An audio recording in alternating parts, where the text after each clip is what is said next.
And good morning po. Almost 2 AM na po na madaling araw. At ano na po ang atan ako, kaya itutuloy na po natin yung ating third memorization verse. By the way, happy Sunday po pala. Ito po ang sabi dito sa Romans 6 verse 6, knowing this, that our old man is crucified with him, that the body of sin might be destroyed, that henceforth we should not serve sin. Sabi po, ako po, wala na yung old self ko, yung hindi na ako kontrolado ng kasalanan since nung tinanggap ko si Jesus Christ sa aking puso. Para akong isang bilanggo na makalaya na, pero nandun pa rin yung rehas ng kulungan. Kaya hindi po na ako naging perfecto, pero hindi na ako alipin ng kasalanan. Second verse, yung Galatians 2:20, for I am crucified with Christ, nevertheless I live, yet not I, but Christ liveth in me. And the life which I now live in the flesh, I live by the faith of the Son of God, who loved me and gave himself for me. Ibig sabihin, but Christ liveth in me.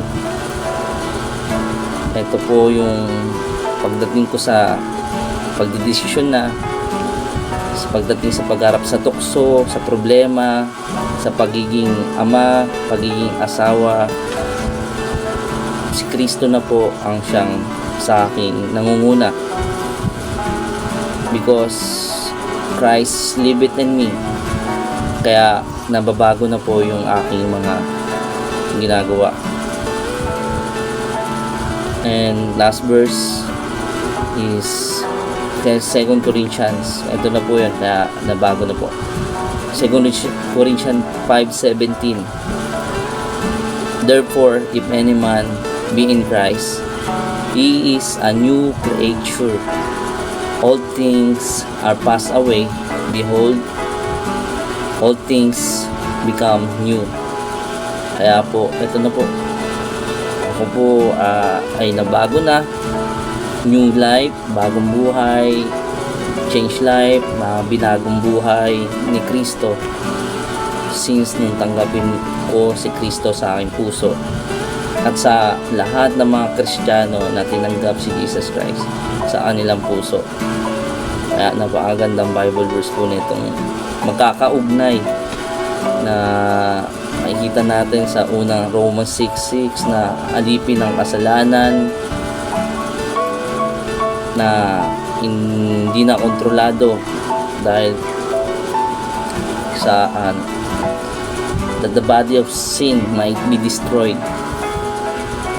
Tapos yung Galatians 2:20, no, na Christ liveth in me. Kaya ako nagkakaroon ka na ng Christ likeness, because si Kristo na nagsakripisyo, nagmahal para sa ating mga Kristiyano, sa lahat ng tao, siya na yung mananahan sa puso mo. Sa bawat desisyon na gagawin mo, siya na ang mangunguna, siya na ang iyong captain, ang ating boss, hindi na tayo. Tapos yung yung 2 Corinthians 5:17, bagong nilalang, therefore he is a new creature, all things are passed away.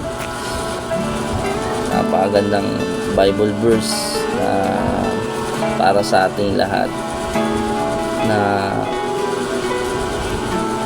tinanggap si Jesus Christ as personal Savior and Lord. Sa mga unbeliever po na hindi pa tinatanggap si Jesus bilang inyong tagapagligtas, Panginoon, pwede ko po kayong samahan, manalangin. Sundin niyo lang po itong panalangin nito. Sabi po kasi lahat tayo yung makasalanan, Romans 3:10, at walang nakaabot sa kaluwalhatian ng Diyos sa Romans 3:23. At ang bad news, sabi sa Romans 6:23, For the wages of sin is death. Kabayaran sa ating mga kasalanan ay kamatayan. Iyon po yung kamatayan sa walang hanggang kamatayan sa impyerno. Pero, ang sabi po dun sa second paragraph, but the gift of God is eternal life through Jesus Christ, our Lord. Kaya po, ang tanging magagawa natin para ma-receive yung gift na yun, tatanggapin lang natin, mga kaibigan, mga kapatid. Tanging gagawin mo lang, magsisi, repent, and receive Jesus Christ sa iyong puso bilang Panginoon at tagapagligtas. Tayo manalangin. Sundan mo lang to. Panginoong Jesus, maraming salamat po dahil ikaw ay nagsakripisyo ng iyong buhay para sa isang katulad ko. Panginoon, pinagsisisihan ko po ang aking mga kasalanan at tinatanggap po kita sa aking puso bilang aking Panginoon at tagapagligtas. Kaya ngayon, sabi sa Romans 10:9, aking pong ihahayag sa aking labi na nanampalataya ko na ikaw ay muling binuhay ng Diyos sa pangatlong araw. Salamat po. Kaino po ang siyang manahan sa aking puso sa araw-araw ng aking buhay. Pinupurit, sinasamba po namin in Jesus name. Amen. Kapatid, congrats kung isa ka sa mga nag-pray sa sinner's prayer na to.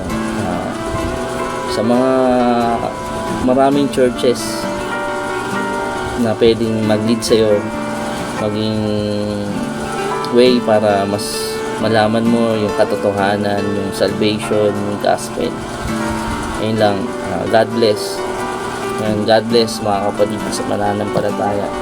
To God be the glory.